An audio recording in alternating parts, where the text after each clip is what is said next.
जय श्री कृष्णा, राधे राधे। भगतजनों, आज हम उमा महेश्वर व्रत के विषय में जानेंगे।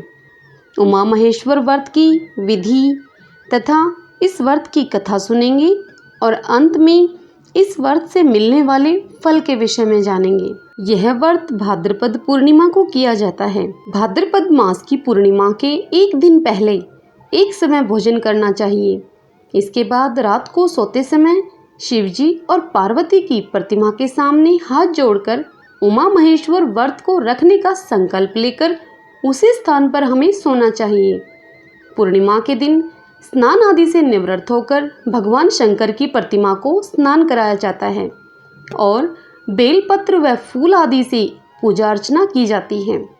विधि पूर्वक भगवान शंकर की पूजा करके उपवास रखना चाहिए।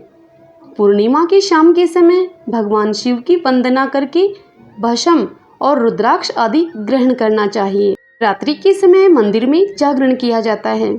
पूजा अर्चना करने के बाद ब्राह्मणों को भोजन कराकर उन्हें दान दक्षिणा देकर व्रत का समापन किया जाता है। 15 वर्षों तक ऐसे ही व्रत का पालन करते हुए अंत में 15 ब्राह्मणों को विभिन्न पकवान खिलाकर उन्हें सोना, चांदी, मिट्टी या तांबे का कलश दान करना चाहिए। भगतजनों, यह तो थी उमा महेश्वर व्रत की विधि। इस प्रकार से आप व्रत करें, पूजन करें। आइए अब व्रत की कथा जान लेते हैं। इस व्रत का उल्लेख मत्स्य पुराण में मिलता है। कहा जाता है कि एक बार महर्षि दुर्वासा शंकर जी के दर्शन करके वापस आ रहे थे। लौटते समय रास्ते में ही उनकी भेंट भगवान शिवजी से हो गई। महर्षि दुर्वासा ने शंकर जी की दी हुई बेलपत्र की माला विष्णु जी को दे दी। विष्णु जी ने इस माला को स्वयं ना पहनकर गरुड़ के गले में डाल दिया। यह देखकर दुर्वासा ऋषि अत्यंत ही क्रोध में भर गए और वे कहने लगे कि तुमने भगवान शंकर का अपमान किया है, जिसके कारण लक्ष्मी जी तुम्हारे पास से चली जाएगी। क्षीर सागर से भी आपको हाथ धोना पड़ेगा और शेषनाग भी आपकी सहायता नहीं कर पाएंगे। इतना सुनकर विष्णु जी ने हाथ जोड़कर श्राप से मुक्ति का मार्ग पूछा।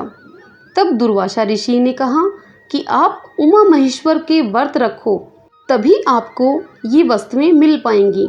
विष्णु भगवान जी ने उमा महेश्वर का व्रत किया और व्रत के प्रभाव से विष्णु जी को सभी खोई हुई चीजें लक्ष्मी जी के सहित मिल गई। भगतजनों, ऐसी मान्यता है कि उमा महेश्वर व्रत का श्रद्धापूर्ण पालन करने वाला व्रती इस पृथ्वी पर विख्यात हो जाता है। इस व्रत की महिमा से व्यक्ति संपत्तियों का निधि बन जाता है। इस व्रत की महिमा से व्यक्ति को जीवन में कभी धन धान्य की कोई कमी नहीं होती है। जय श्री कृष्णा, राधे राधे।